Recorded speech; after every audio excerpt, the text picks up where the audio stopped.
How's everyone doing today? I feel like I should start this video off by saying I'm actually still making this video as the Phillies versus the Giants series opener is still going on back last night on Monday night. Yes, it was a late first pitch, 9:45 here on the East Coast, so I usually like to be in bed by 9 o'clock, asleep by 10:30. That is just not the case with these West Coast games, but instead of staying up after midnight, watching the end of the game. I'm still going to watch the end of the game as I'm doing this video and when the game ends, but I didn't want to have to wait till the end of the game to come down here, make a video, and then get no sleep tonight because I got to be up in the morning to go to the gym and do work and all that kind of stuff. So here I am making it as the 7th inning stretch started in that ball game last night. I started making this video, so there was still the bottom of the 7th inning, the 8th inning, and the 9th inning to go. However, the Phillies are up 6-4 at the time of me making this video. They just had a 7th inning rally.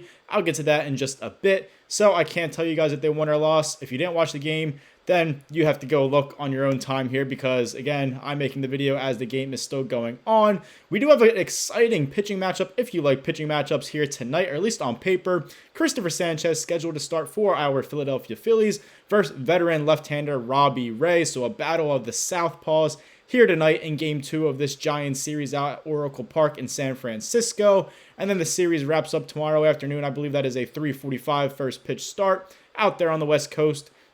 Or our time 3:45, but it is out there on the West Coast. Aaron Nola is scheduled to start for the Phillies. Welcome into Phillies Daily, everybody. I'm your host, Mike Henley. Make sure you guys subscribe for more Phillies content right here on Phillies Daily. And if you didn't check out my previous video, I did mention that Phillies Daily is now available on Spotify and Apple. I believe it's on Facebook now these days too. So in addition to here on YouTube, go check us out on Spotify, Apple. Let us know in the reviews. You can leave some star reviews. You can leave comment reviews. Would be much appreciated to let us know how you enjoy the channel, what could be better, and just any other thoughts about the Philadelphia Phillies, as you should be doing here for YouTube as well. That's much appreciated. You guys are the best. Before I get into the game, I wanted to talk about a little bit of power rankings that have been released now. Obviously, it's like a weekly thing, as we all know, in Major League Baseball. All these different sites, these different sports platforms release their power rankings. Again, this video may be lagging a little bit right now. I'm kind of noticing here at times, but if you're listening on Spotify, Apple, you don't even know that. If you're watching on YouTube, you don't really have to be paying attention to the video anyway. The audio is perfectly fine, but I do apologize if it is annoying you if you're watching the video and it's lagging a little bit. Sorry, I have an old computer.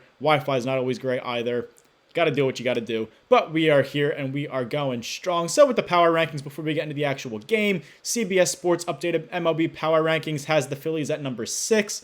Right now, their previous ranking for them was number 6. So no change for the Phillies despite a kind of up and down and slow start-ish to the 2026 Major League Baseball season.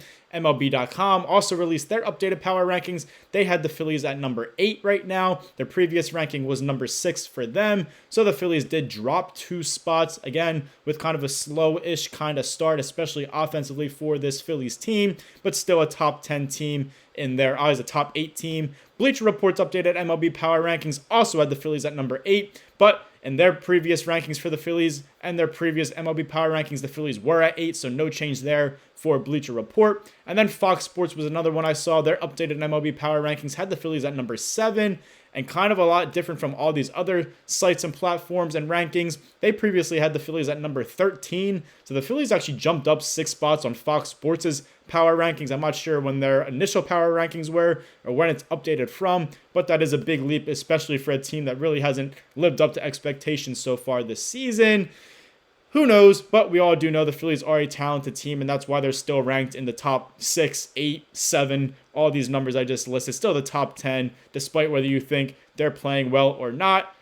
Everybody still believes this team is obviously very talented, very good, and can obviously win a World Series championship here in 2026. That is a long ways to go, but that is the ultimate goal. Speaking of watchability and championships, ESPN also released their watchability rankings for this season.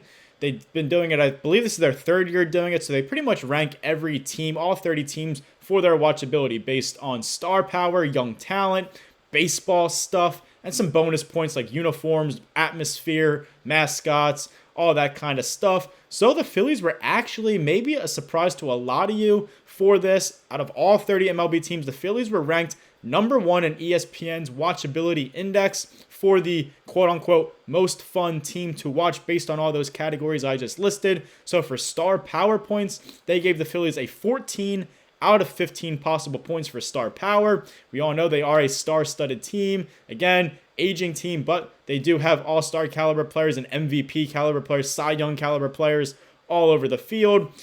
Very good team overall. The Phillies, young talent, they gave the Phillies an 8 out of 10 for those points. For baseball stuff, they also gave the Phillies an 8 out of 10, and then they gave the Phillies 3 out of a possible 5 bonus points. And out of those 3 bonus points, they got plus 1 point for the best set of uniforms. Maybe a surprise to some of you as well, but really good uniforms, as we all know, for the Philadelphia Phillies. Plus 1 for ballpark atmosphere. We all know that the Philly faithful always show out there at Citizens Bank Park, especially on these beautiful days that we have here.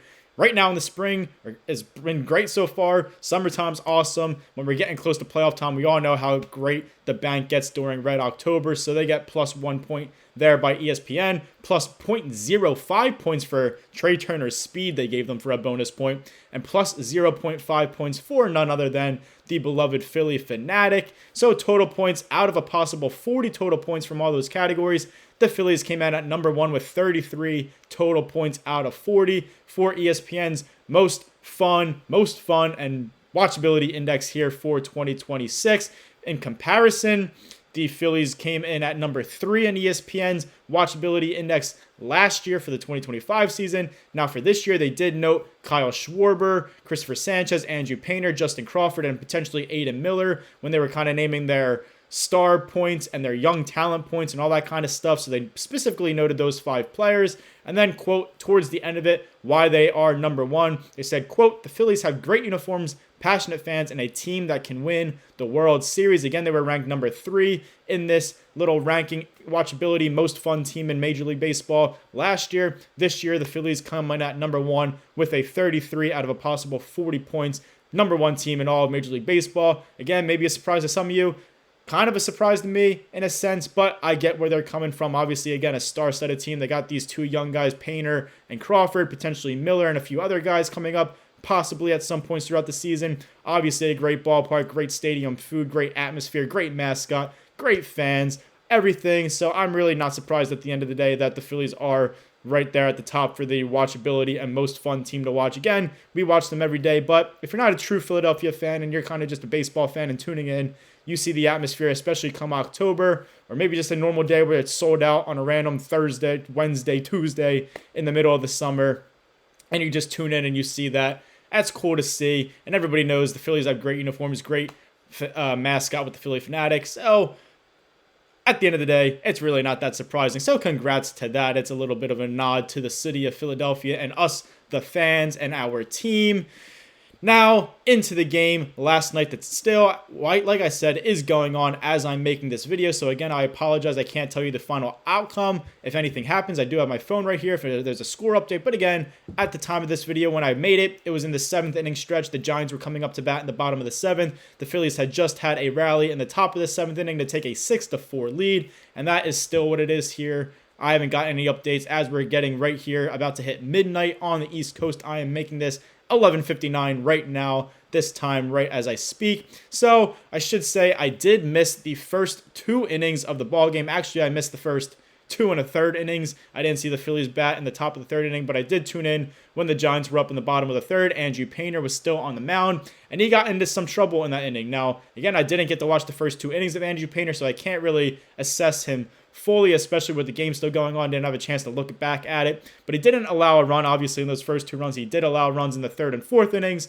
When I was watching, maybe I'm bad luck. I watched him in his MLB debut, though he was excellent, so I can't really be a bad luck charm there if he had that great game. But again, I did tune in there. 3rd inning, he got into some trouble. He allowed 4 hits and 3 runs in that 3rd inning alone, allowed a leadoff double. Always probably going to get you into some trouble when you do that. Guy instantly in scoring position with no outs. Then he allowed a single. The run did not score there, so it was 1st and 3rd. But then he did allow a 2 RBI triple to San Francisco Giants veteran Matt Chapman, a name that you guys are probably familiar with. He had that 2 RBI triple to give the Giants a 2-0 lead there in the third inning. He also allowed an RBI single 2 batters later, so the Giants had an early 3-0 lead after that third inning. He got in a little bit of a trouble again, Andrew Painter, in the fourth inning. Not as much trouble as the third inning, but still did get into a little bit of a jam. Only came out with just allowing 1 run, so that was good to see. But he did allow he did get a ground out to start that fourth inning, but then he allowed back-to-back singles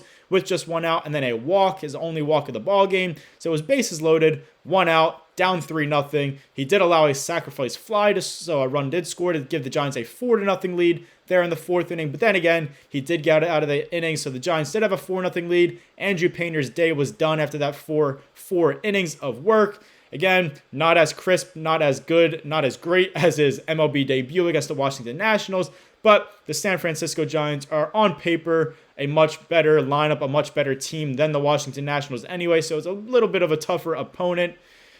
And these things are going to happen. You're not going to have a perfect day every single time you go out there, as much as we all thought it could happen, as much as we all wanted to happen. He's a young kid, second career start in Major League Baseball, got out of a jam there in the fourth inning for the most part, just allowing that 1 run, and he grinded through 4 innings of work despite not having his best stuff. His final line, he allowed 9 hits across those 4 innings, just the 1 walk that came there in the fourth inning, 4 earned runs, but he only had 1 strikeout in those 4 innings. Obviously, a guy like Andrew Painter has that speed, that velocity, and some nice off-speed pitches.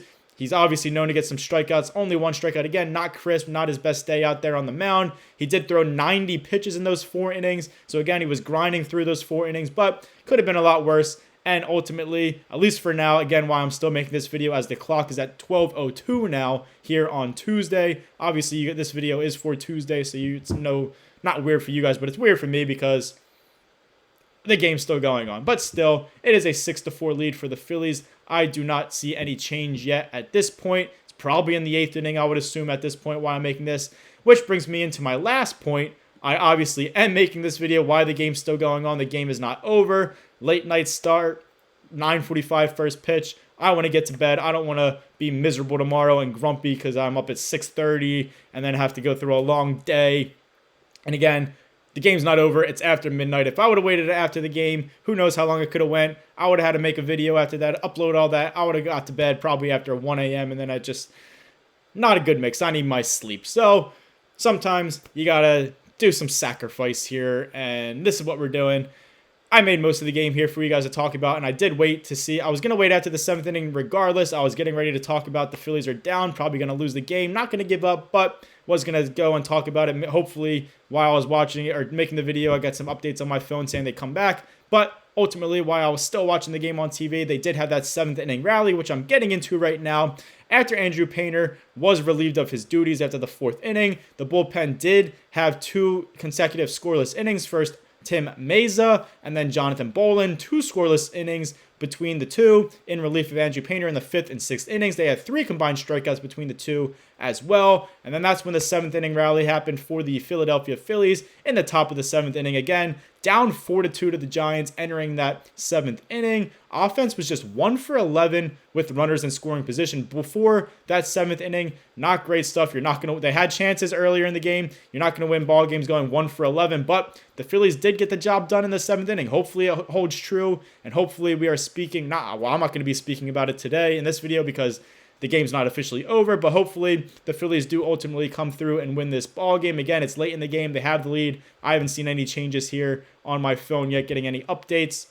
So in that 7th inning, Justin Crawford, the young kid, led off the inning with a single. It was his 2nd hit of the ball game. He had a double earlier in the ball game, and then Trey Turner had a single as well. Right after that, Kyle Schwarber walked. So the Phillies had something going there. No outs, bases loaded. Bryce Harper, who already had 2 hits before that at bat, including 2 doubles and an RBI double. So a good day for Bryce Harper. He came up with bases loaded, no outs, down 4-2. He had a game-tying 2 RBI single, tied it up 4-4. It was his 3rd RBI of the game, 3rd hit of the game again, 2 doubles, including an RBI double earlier in the ballgame. So he was feeling some kind of way last night against the San Francisco Giants. Great to see. Hopefully that gets Harper going because we all know he started a little bit slow this season so far in the early parts, the very early parts.